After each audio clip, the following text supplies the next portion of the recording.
All right, I'm pretty sure this is public now, so you guys should be able to watch it.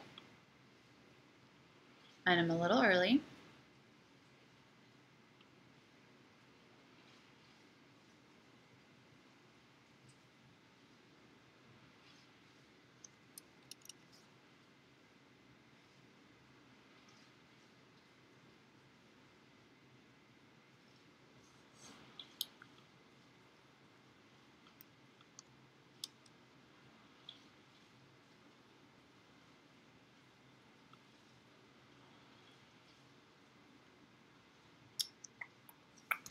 All right, I see that I have 0 people watching, and I'm pretty sure I changed the settings to public. So I'm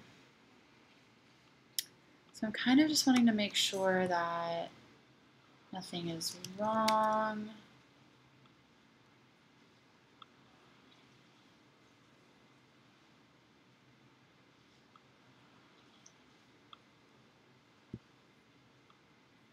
Okay, it says now 1 person is watching.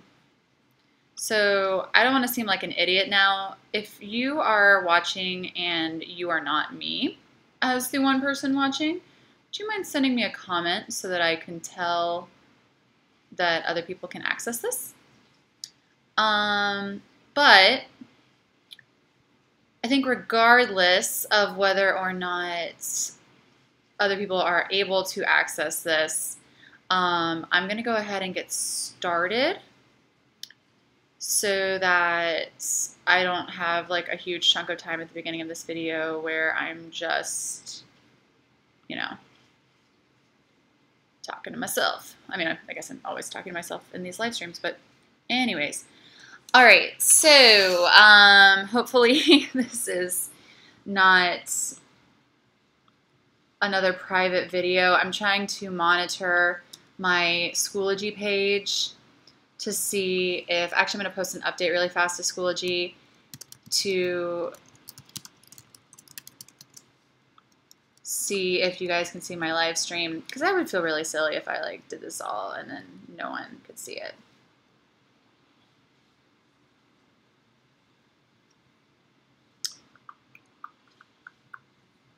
All right, I might actually just start it and stop it and then start again, so that you don't have 5 minutes of me just talking to myself about no one watching.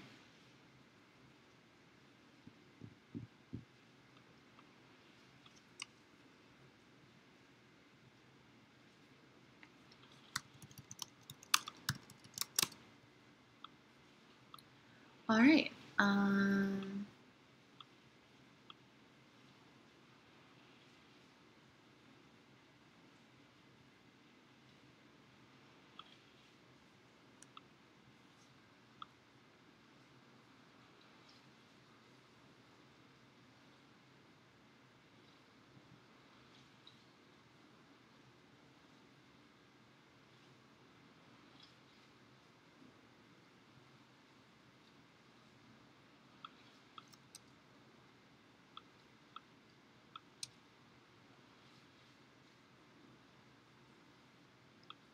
Oh, okay.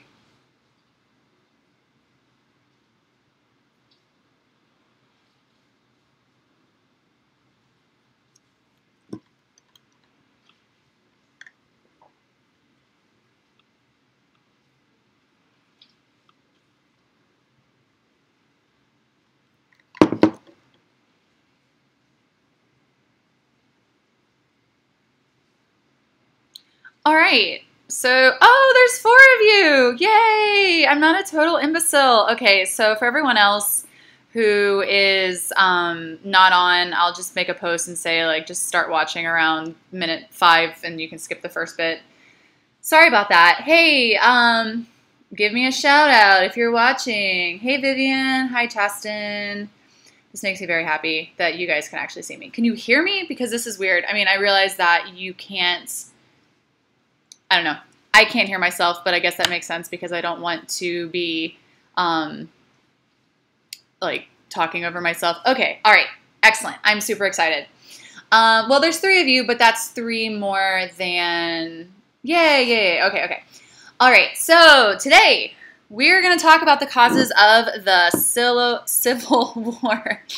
Now I have to be able to speak properly. Okay, so the causes of the Civil War go back, honestly, to the founding of our country with our Constitution, making accommodations for slavery in places such as the Three-Fifths Compromise. Slavery is kind of, the implications of slavery are kind of woven into the fabric of our country. And I mean, slavery has existed in the United States for long before the United States was a country. So you have, yay, okay, I'm sorry. Now I'm getting distracted by your comments.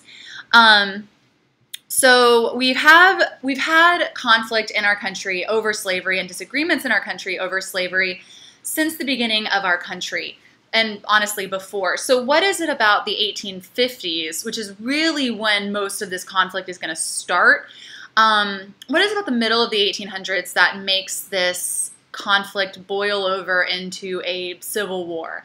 And so we're on the bullet point in the curriculum for origins of the Civil War: the nullification crisis, states' rights, sectionalism, slavery, political issues, economic differences between the North and the South. All right, so we're going to start with the nullification crisis, which actually happens before the time period for the IB curriculum, which is kind of interesting. The IB curriculum sets the Civil War time frame as 1840 to 1877, but the nullification crisis, which takes place mostly in South Carolina, takes place between 1832 and 1833. So the idea of nullification is the idea that states that disagree with federal law should have the right to nullify or make those laws void within their own territory. And this goes back to that Federalist versus Anti-Federalist debate with the 1787 Constitution. Where does the power between the federal government and the state government lie? And again, a lot of people like Thomas Jefferson are going to say that nullification is good and it's proper, and that the Union, the United States, is a union of sovereign states, and that the state should have the authority to determine when the federal government exceeds its powers and declare these laws null and void. And I'm reading like straight from the Britannica website here.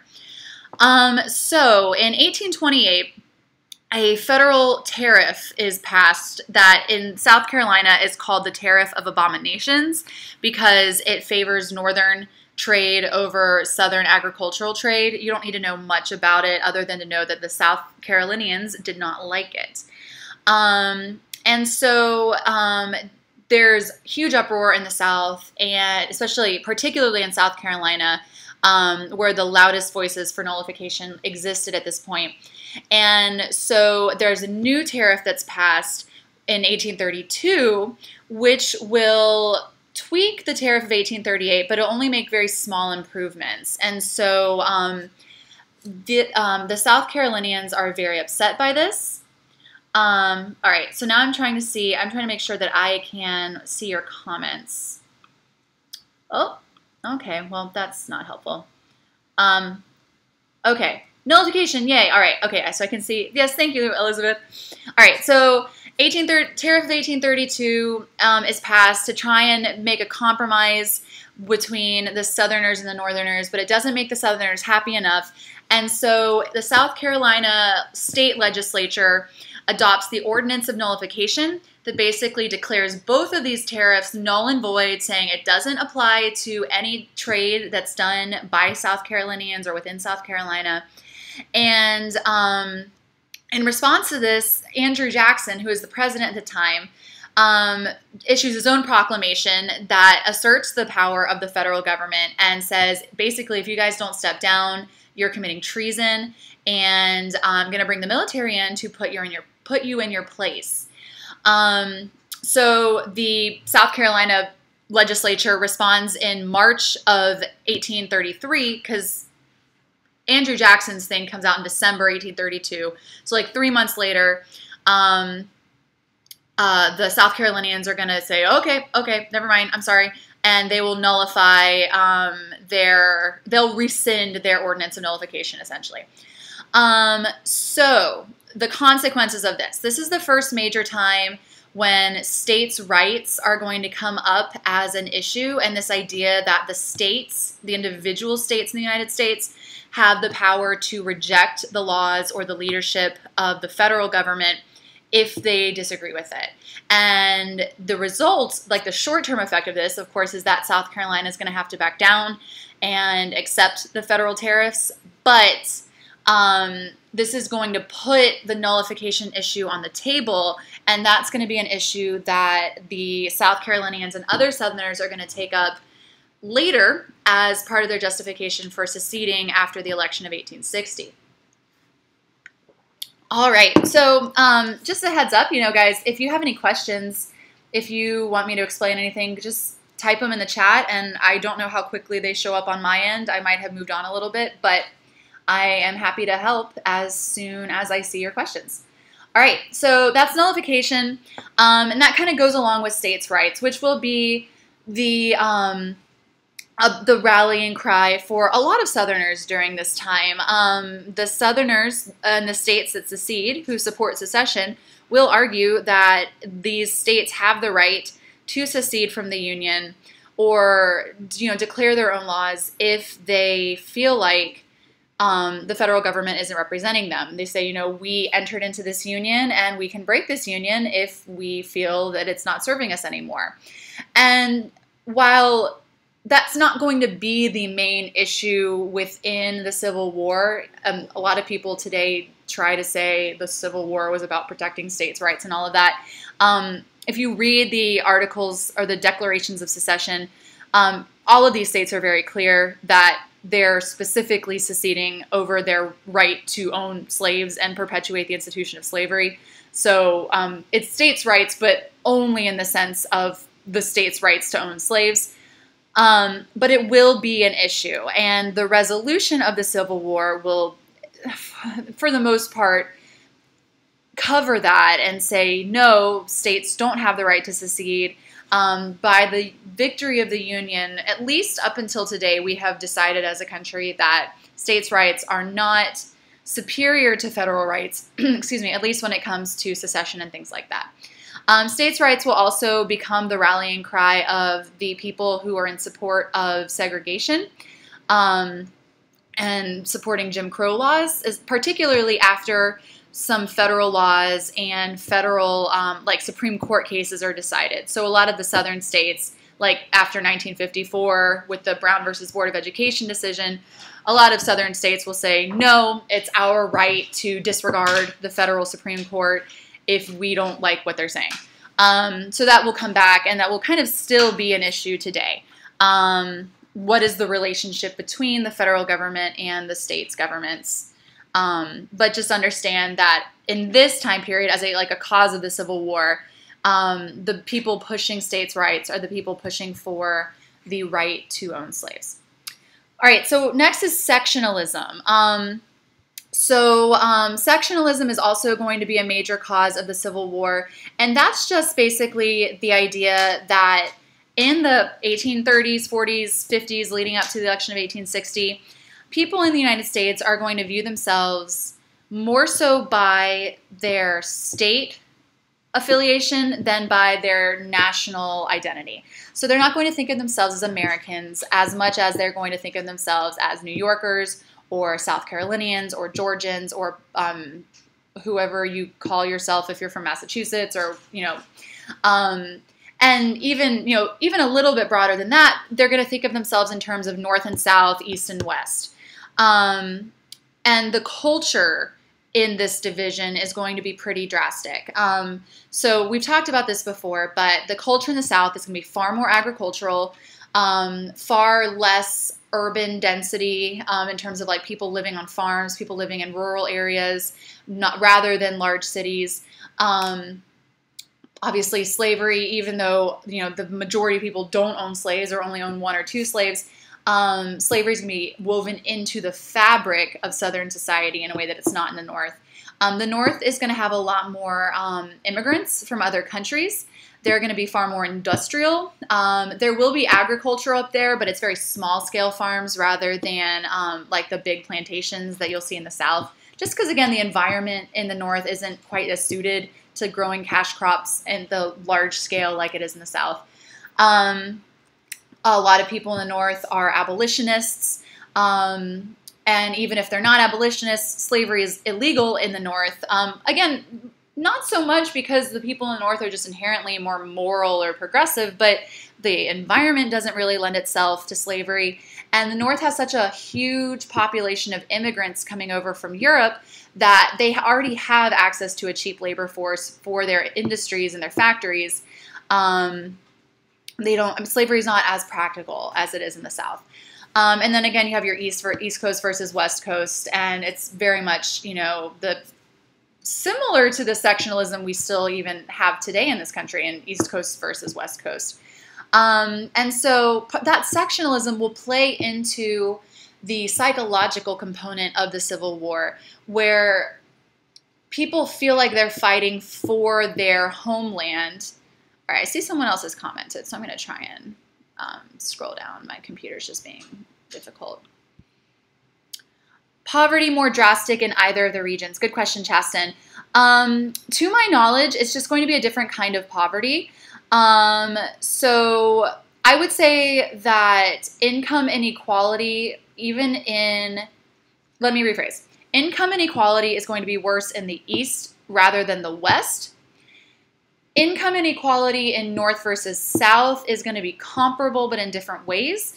So you will have a lot of very rich industrialists in the North compared to the very, very poor industrial workers, like that whole bourgeoisie versus proletariat dynamic that you see in other industrial societies.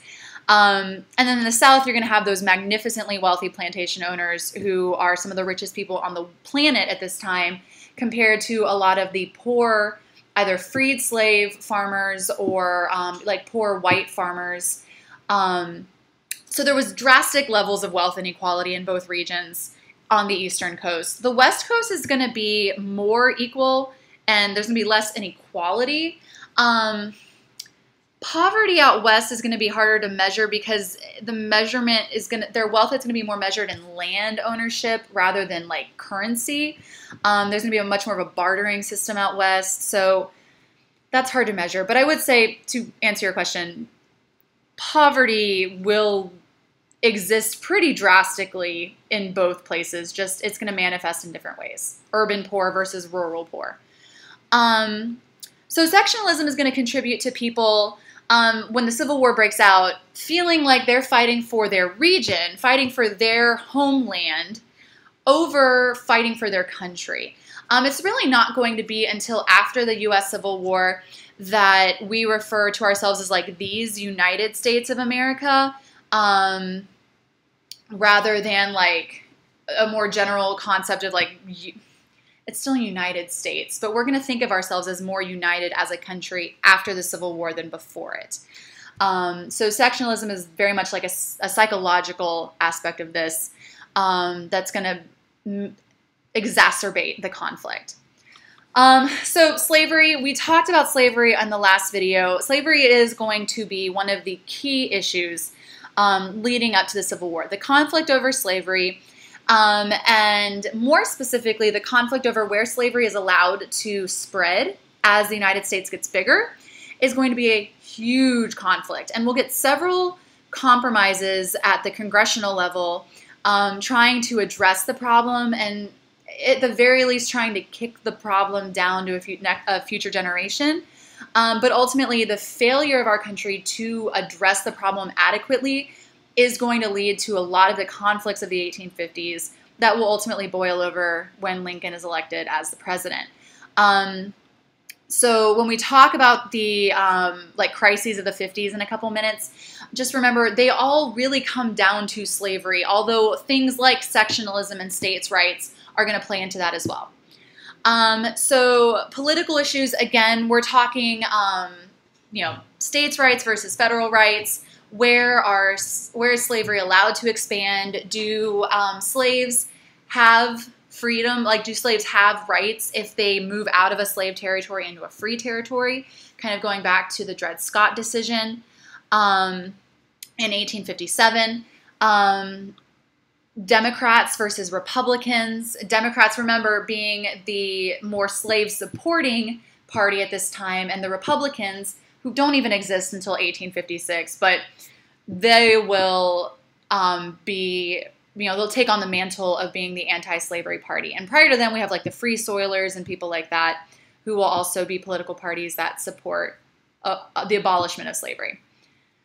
And then I mentioned this a little bit, economic differences between the North and the South. The North is far more industrial than the South. This is also going to play a huge role in why the North ultimately wins.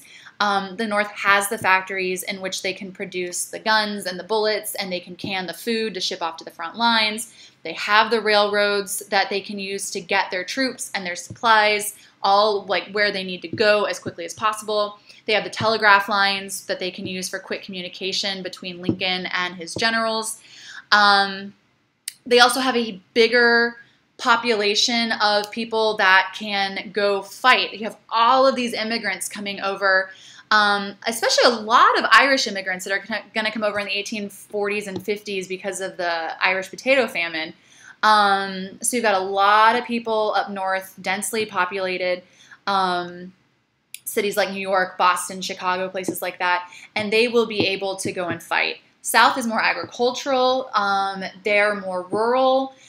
This feels cliche to say, but like the culture of the South is more based on farming, living off the land, use of guns for not only recreation, but for hunting food, for protecting their property from predators.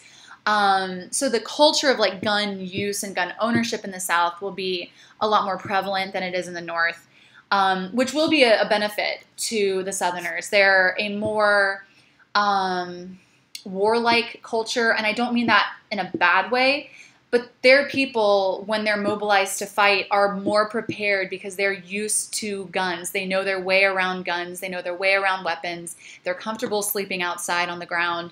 And of course, that's a generalization. It's not true of every young man from the South, but it does give them an advantage when the war breaks out because they're fighting a lot of city slickers that are not quite as comfortable around guns or like tents or things like that. Oh, the economic differences. Also, the South, being the agricultural center of the country and being the place where a lot of these cash crops are grown, they're going to get a lot of their money from exporting goods to Britain and France, particularly Britain, which uses a lot of the southern cotton in their textile industries and their factories. Britain is very industrialized by this point.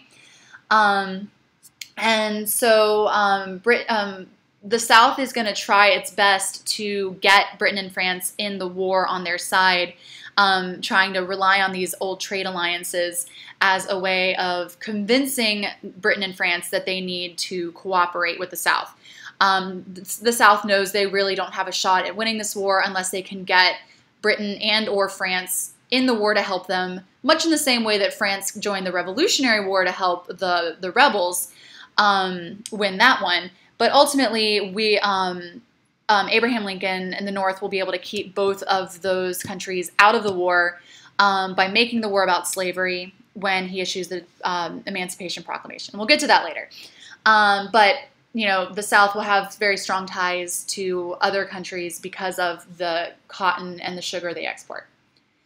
All right, so it hasn't been that long. I'm going to hit reasons for and effects of westward expansion and the sectional debates, the crises of the 1850s, the Compromise of 1850, and the political developments of 1850s, including the Lincoln-Douglas debates. Yeah, we've got time. So, oh, people are coming in the house, so hopefully it's not too invasive. So, going back to like the birth of our country, we're that little country on the coast of the Atlantic Ocean. But very quickly, we start to expand westward. In 1803, we make the Louisiana Purchase, which more than doubles the territory of the United States.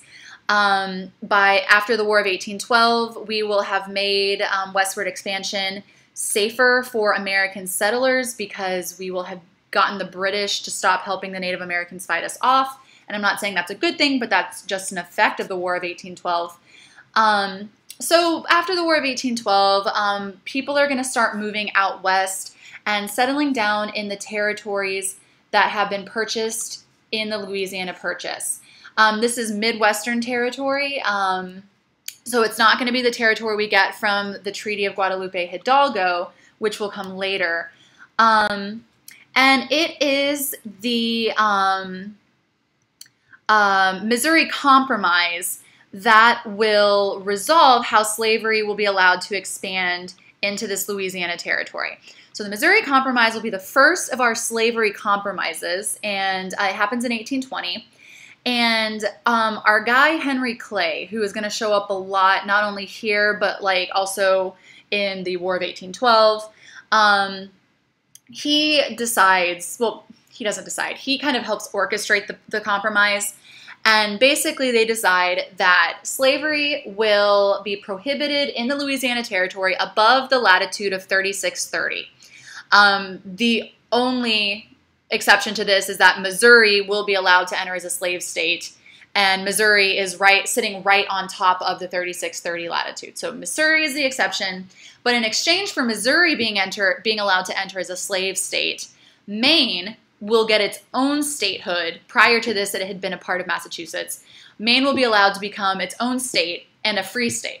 So this will establish a balance, 12 slave states, 12 free states, and they'll say from here on out, the Missouri Compromise will say it doesn't really matter what the people in the territory want.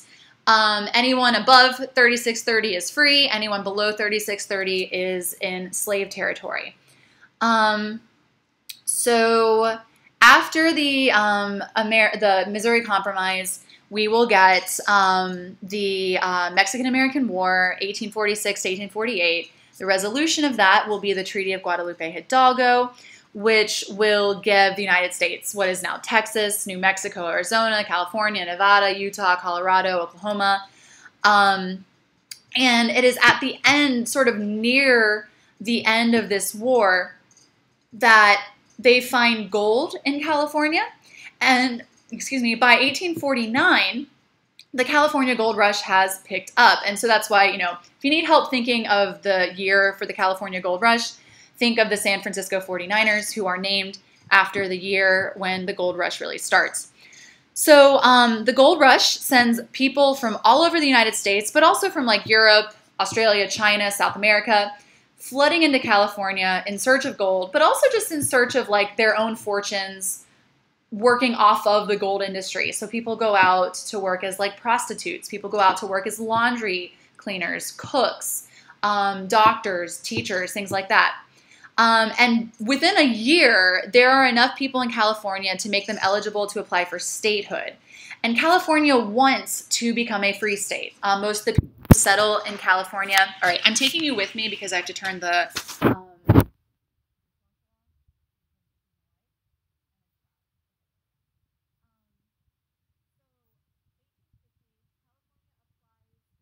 citizenship. It wants to be a free state, but that would throw off the balance of the Missouri Compromise. We would have more free states than slave states.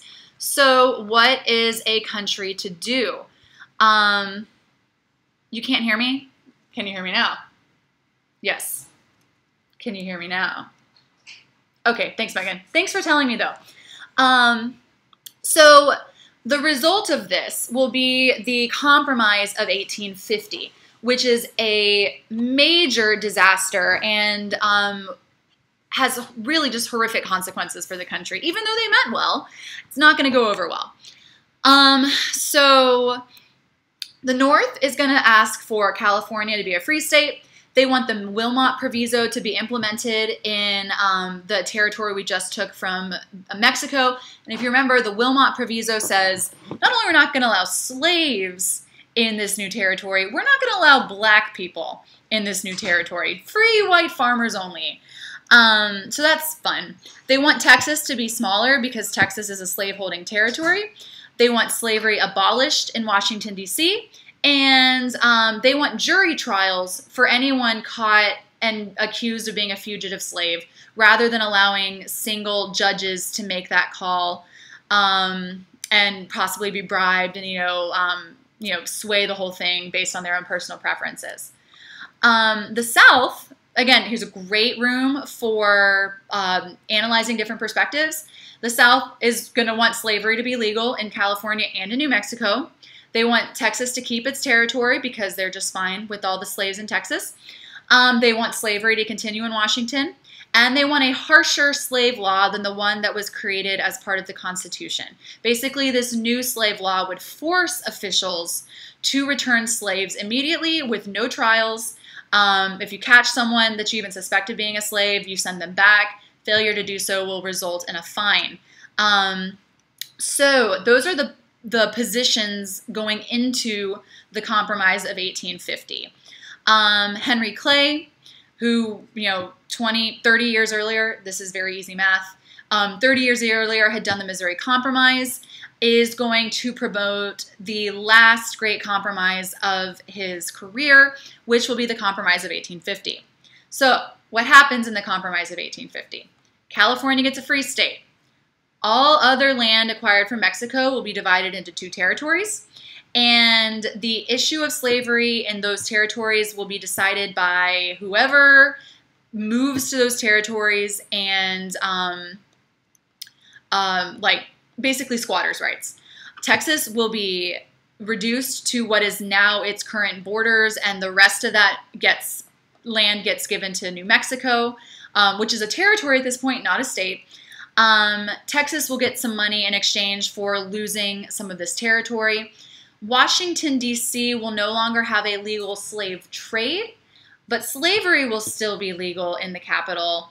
And in exchange for this, the South will get a harsher fugitive slave law that is very much along the lines of what they asked for. Government officials being forced to return anyone suspected of being a slave without a trial, and failure to do so would result in a fine. So this will happen, and neither side is going to like it. Honestly, neither side is going to be very happy with this. The North, because they don't want this fugitive slave law. And honestly, the North is going to largely disregard this slave law, which will make the South very angry. They'll say, the biggest thing we got out of this compromise was the fugitive slave law. That was easily our biggest concession from you. And you're not going to cooperate with it, which basically means the only thing you gave us isn't really valid anyway. So the North is going to ignore the fugitive slave law. They'll harbor slaves and runaway slaves wherever possible. Judges will look the other way. And the South is really going to resent that. So ironically, sorry, I'm just adjusting my blanket. It's my Elizabeth. This is my my weighted blanket. So it's pretty cool. So Compromise of 1850 means well, but it ultimately will result in failure because the North isn't happy, the South isn't happy, no one feels like they got what they wanted, and the conflict is just going to grow. All right, 2 years later, we get Uncle Tom's Cabin, written by Harriet Beecher Stowe. She's from the North. She'd actually never visited the South in her life, but she was a very passionate abolitionist. And so she writes this story to paint a picture of the conditions of slavery. And this book is going to have huge reactions. The North is going to love it. People are going to read it everywhere. According to some stories, a lot of soldiers... I know, Elizabeth. According to some stories, some soldiers from the North would carry copies of Harriet Beecher Stowe's book into battle with them as like part of their motivation for why they fight. Sorry, I'm trying to show you guys my cat. Yes, you do. That's a cat. People in the North just eat it up. People in the South hate the book. They say, you know, how dare you? You've never even been here. You don't know a thing about slavery. Slaves are happy. Slaves are well taken care of. You know, you don't know what you're talking about. Abraham Lincoln will meet Harriet Beecher Stowe in 1862 after the war breaks out, and he'll call her the little lady who started the Great War. So it is clear, like, her book is going to fire up passions on both sides, make the Southerners angry, give the Northerners a cause to really rally around. And so this one little novel is really going to be a big part of the, you know, emotional impact of the war. All right, so we have some territory out west we still haven't settled. This is the territory north of what we got from Mexico. And this is the Kansas-Nebraska territory. So we have to figure out what we're going to do with that. We're not, this territory hasn't really been organized yet. The Missouri Compromise doesn't totally apply to it. Missouri Compromise mostly applies to the territory we bought from Louisiana. Kansas and Nebraska are further west than that. So Stephen Douglas, who will come back in a minute when we talk about the Stephen Douglas debates, Stephen Douglas is a senator. He's appointed by President Pierce to find a solution for the unorganized territories out west. So his proposal will be the Kansas-Nebraska Bill of 1854. So it will essentially repeal the Missouri Compromise, and it'll say basically for this new territory that we're dealing with, Kansas and Nebraska, it will be divided into two territories, Nebraska up north, Kansas in the south, separated at the 40-degree latitude, and that popular sovereignty would be allowed to decide, popular sovereignty in both territories would be allowed to decide whether or not those territories became slave or free. So Nebraska is not really going to be an issue. The northern part is not going to be an issue. The climate's not really great for slavery. The land is not really great for slavery. Again, it's a little more like the Northeast in that way. But Kansas is going to be where the conflict breaks out. So both sides are going to try and gain control of Kansas. Since the issue is settled by popular sovereignty, they will both sides, the pro and anti-slave sides, will send in tons of people to move into the territory, establish citizenship, and try and vote with their feet, essentially. So, sorry, my cat is distracting me. So the Northerners will send in free soilers. The Southerners will send in people who are pro-slavery, and they will almost immediately after 1854, we're going to start to get conflicts between the free soilers and the pro-slavery people. And a lot of the pro-slavery people will be called border ruffians by the press up north, because they will often use violence to try and deter people from the north from staying there. Hi, Ben's mom. Hello. Although, honestly, that's not really fair because both sides will use violence. So in 1856, 800 Southerners will attack Lawrence, Kansas, which has been kind of established as the headquarters for the Free Soilers. They'll burn down the newspaper offices and the home of the governor, which will launch Bleeding Kansas. 200 men are going to... Oh, there's a dog barking. Over 200 men are going to be killed in the fighting that breaks out in Kansas. John Brown, who is an extremist abolitionist, will bring his sons with him into Kansas to fight on behalf of the Free Soilers. So I hope I do not go viral. So thank you for that. But I'll see you Friday night. John Brown will bring his sons in. They're, like I said, they're extremist abolitionists.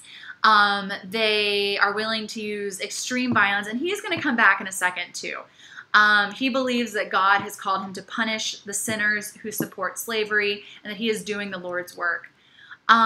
He will capture 5 Southern men in Kansas, use a broadsword to kill them, so like super metal.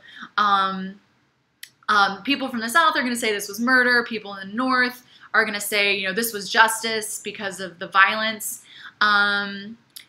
There's a whole lot of political corruption that goes on in Kansas in like 54 to 60.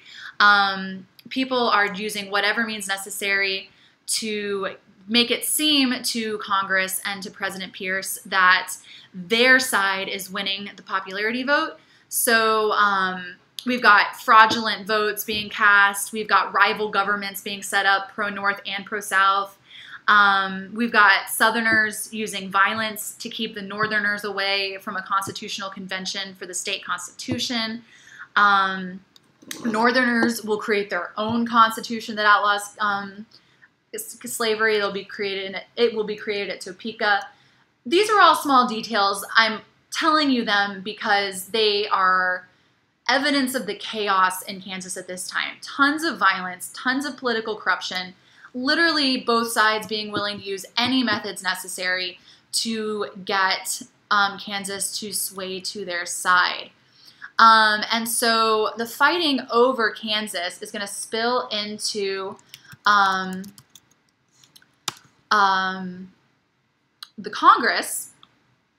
And in 1856, when they're debating it on the floor, Senator Charles Sumner will give a speech about the crime against Kansas. It's an impassioned abolitionist speech. He will call out Senator Andrew Butler from South Carolina. And in defense of Andrew Butler's cousin, Preston Brooks, will bring a cane up to the Senate floor, attack Sumner, hit him at least 30 times, head, face, shoulders. Sumner is going to suffer from the results of these injuries for the rest of his life.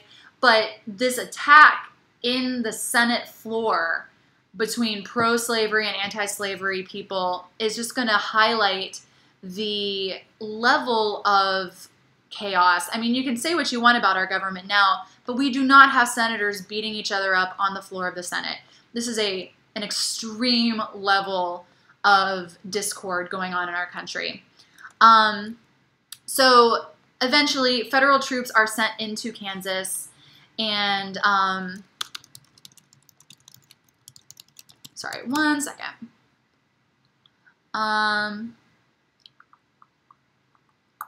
Okay, so Kansas will ultimately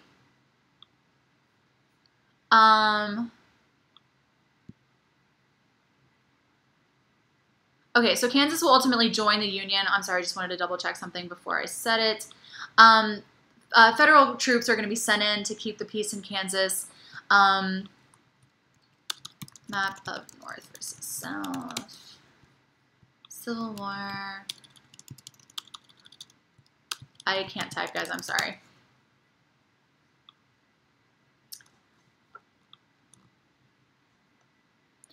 All right, so yes, Kansas will join. I just wanted to triple check that before I said something real dumb. Kansas will join on the side of the Union in the Civil War, not even as a border state, but like as a free state. So that's cool. All right, so election of 1856. 1856 is when we get the beginning of the Democratic Party, the Republican Party is created. And the central plank of their party platform was opposition to slavery. So that's going to be, the birth of the Republican Party. The Democrats, however, will win the 1856 election with James Buchanan becoming president. I'm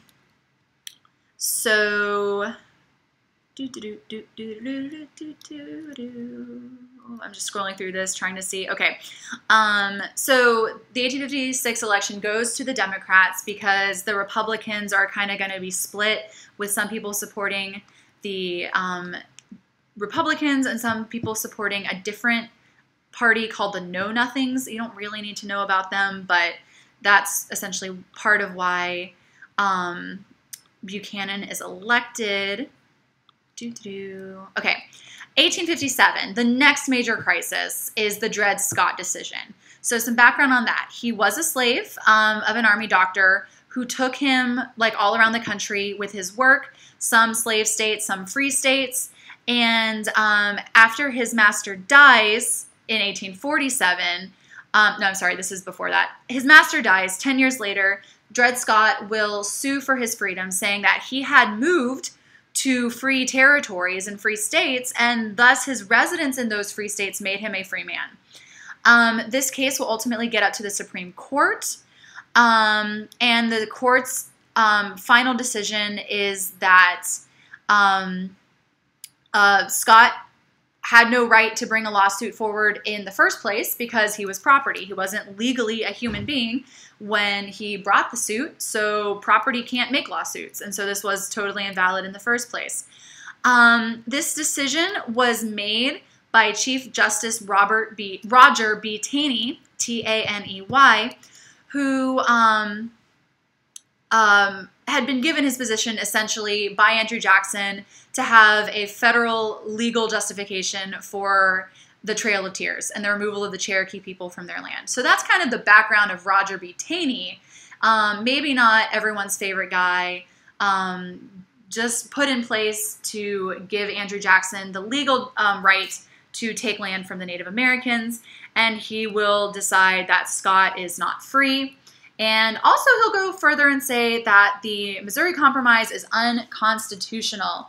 He'll go on and say that a perpetual and impassable barrier existed between the races from the beginning of American colonialism. Congress had no say on territory that the country didn't already own in 1789, and that Congress could not deprive a person of his property when he moved from state to state, since property is a right guaranteed by the Constitution. So he's going to go pretty hardcore into your property. You are owned by a human being, and the Congress cannot let you take property from someone else, even if you are that property. You might be able to imagine the reactions to this.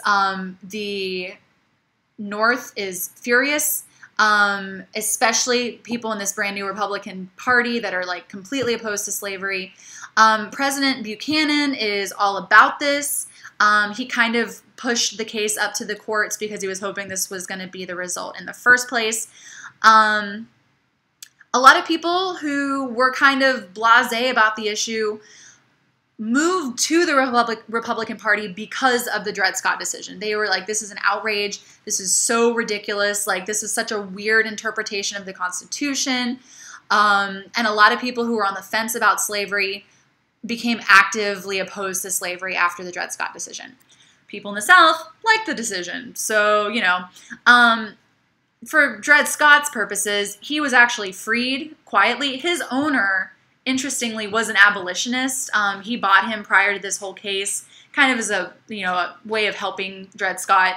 John Sanford, his owner, freed him. Scott died 2 years later from tuberculosis, so that sucks. But ultimately, the decision was made that he was property. He had no rights. And so that is going to galvanize the abolitionist movement. The next issue will be the 1858 Stephen Douglas, Abraham Lincoln debates for the U.S. Senate. Stephen Douglas is up for re-election in 1858. Remember, he's a senator from Illinois, and Abraham Lincoln will challenge him for his Senate seat. So Douglas is going to be very popular at this point. For some context, he's already very well known. He's a very good public speaker, very sophisticated, one of the leading Democrats in the country at this point. Next to him, Lincoln was a little unkempt. He had none of Stephen Douglas's political experience, but he was also a very good speaker, and he was more down to earth than Stephen Douglas was. So with Lincoln as a Republican and Douglas as a Democrat, the issue of slavery was the focus of their debates. There would be 7 debates total, and so they talk about the Dred Scott decision, popular sovereignty, slavery and the new territories, and the future of slavery in the United States. Lincoln is going to do a great job of putting Douglas on the defensive with all of this. And so the debates will take place in 1, 2, 3, 4, 5, 6, 7. I don't know why I figured there would be different number than 7. 7 places, 7 debates, huge audiences. 78,400 people attended these debates in person, which is by far the largest total audience for a series of debates up to this point. And then millions more people around the country will be reading the speeches in the newspapers. New type of like dictating machine will allow reporters to catch every word of the debates. So this new technology will make the debates go viral across the country. And so the issue of slavery is going to be, like I said, central to this. It's in the Lincoln-Douglas debates where Lincoln gives his famous House Divided speech where he says, "A house divided against itself cannot stand. I believe that this government cannot endure permanently half slave and half free. I do not expect the Union to be dissolved. I do not expect the house to fall, but I do expect it will cease to be divided. It will become all one thing or all the other." So they'll go back and forth, Lincoln will be opposing slavery, using constitutional, moral, legal arguments to oppose it. Douglas will advocate for states' rights. He'll say, let each state mind its own business, leave its laborers alone. And if we can do this, then Mr. Lincoln will find that this great republic can remain divided in free and slave states. Just keep doing what we're doing, and this will be great. So if you get a question, honestly, about the Lincoln-Douglas debates, you will have so much room for analyzing different perspectives. So that would, hopefully that would be really great. So 7 debates all over Illinois. And in Freeport, Illinois, Lincoln will trick Douglas into kind of making what will become known as the Freeport Doctrine, and because it's in Freeport, Missouri, not the Bahamas. So essentially, by talking about states' rights and talking about how, like, you know, if a freed person or if like a slave owner brings slaves into a free territory, that's their right, but by obeying states' rights and by upholding states' rights, that means if a free person brings a slave into free territory, states' rights declares that that slave now must be free. Comment to me if that didn't make sense to you, because I don't think I explained it too well. But basically, Lincoln is going to trick Douglas with the Freeport Doctrine, and because Douglas supports states' rights, but he also supported the Dred Scott decision. And so Lincoln's going to say, you can't have it both ways. If you say that the states as individuals have the right to declare whether they're going to be slave or free, then the Dred Scott decision makes no sense, because Dred Scott was brought into a free territory, but his owner disregarded the laws, which you should be opposed to based on states' rights. And so it's kind of going to be a major burn for Douglas. Ultimately, though, Douglas will win the Senate seat. Democrats will lose most of the other races. But the big effect of these debates will be that Lincoln is going to get huge national exposure and become very credible, especially for his well-spoken demeanor, his calm, his composed demeanor, his ability to back Douglas into a corner with the Freeport Doctrine. This will help him win the election in 1860. All right, we're almost done, guys. I know this has been an hour. Thanks for holding on. Thanks for still being here, you guys. I see 10 of you are still watching. One of the last big things that happens is John Brown's raid on Harper Ferry. Same guy in Kansas that killed 5 men with a broadsword moves to, I need to double check where Harper's Ferry is. I believe it's Virginia. John Brown's raid at Harper's Ferry. I just want to make sure. Okay, yeah, it is Virginia. Just wanted to make sure. Does anything happen with Dred Scott after that? No, because that will be 4 years before the Civil War. The Supreme Court won't have a chance to rule on anything again, and then slavery as a rule will be outlawed by like the end of the war in 1865, and so nothing else will really happen with Dred Scott. It will really just serve to galvanize abolitionists it gives Lincoln a platform to talk about in the 1858 senatorial debates. But good question. So October 1859, John Brown and his men will raid the federal arsenal at Harper's Ferry in Virginia. He plans on starting a slave rebellion, but the slaves don't rise up against him. Or, I'm sorry, the slaves don't rise up with him. And so he's ultimately captured. He's tried, found guilty of treason, and he is hung in December of 1859. So Northerners and abolitionists will view him as a martyr. Southerners will view him as a traitor to the country. So again, this is just going to be part of this huge conflict. So the 50s, the 1850s are a hugely controversial, very tense decade. If you guys, some of you guys wrote that essay from the paper 3 topic we did, to what extent did the crises of the 1850s contribute to the outbreak of the Civil War?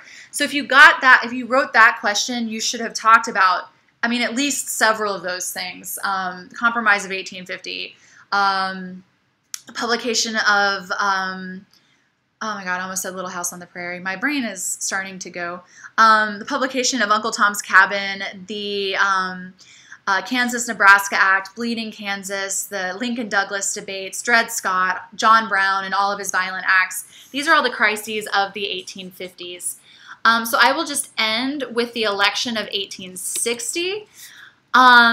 So we're going to have several parties run in the election of 1860, which will be part of the reason why Abraham Lincoln is able to win. So he'll be the Republican nominee. Stephen Douglas, the guy who he ran against for the senatorial seat 2 years prior, will be the Democratic nominee. Sorry about that. All right, let's see if you can still hear me. There will also be a Southern Democratic Party. So the Democratic Party will be split in two, which will be a huge part of why Lincoln wins. And then you're also going to have the Constitutional Union Party, although they won't get many votes. So the Democrats are going to be split over slavery. Southern Democrats are going to push to expand slavery. Northern Democrats aren't going to want to run on that platform.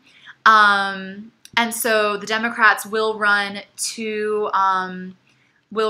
basically two campaigns. And, you know, anytime a party is split and you have, I'm really sorry, guys. I went to a history.com page and I was hoping there wouldn't be a video, but there was. So the Democrats will be split. And anytime you have a party that's split, that will usually give the victory to the opponents because their, you know, supporters will be unified, whereas your supporters are divided.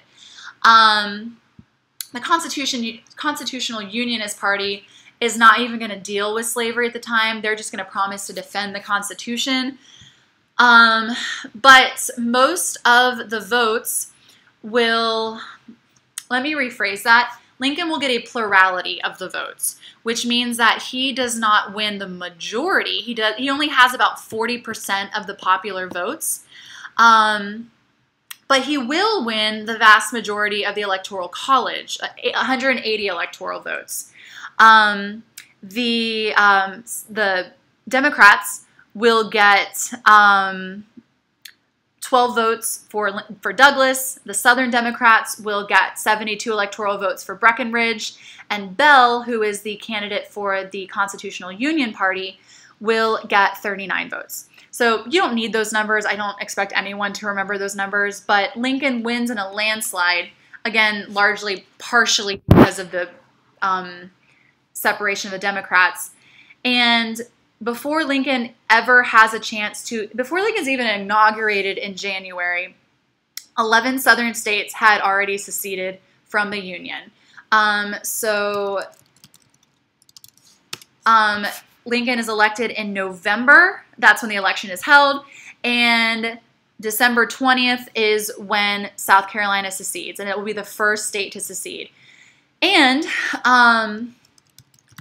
If you look at their document, the Declaration of the Immediate Causes which induce and justify the secession of South Carolina from the federal union, they talk about slavery. So they talk about the increasing hostility on the part of non-slaveholding states to the institution of slavery, how they don't feel like they're represented, things like that. Ay, Dios mío. Oh, that's cool, Chastin. I honestly did not know that. Thank you for sharing that. Well, that's been an hour of me talking to you guys. Thank you for paying attention, or at least having me on in the background while you do homework for other classes. That gets us up to the start of the Civil War. I've covered 2 bullet points tonight, so that's exciting. I obviously have no way of predicting what questions will be on the exam. I honestly have no way of predicting if even any of the bullet points I've covered on the Civil War already will be on the exam. But hopefully, if any of them are, you will be fresh and you'll have some fun modern facts. And yeah, so I agree. Very exciting. And you're welcome, guys. All right, I'm going to sign off. So have a good evening, and I'll see you guys tomorrow.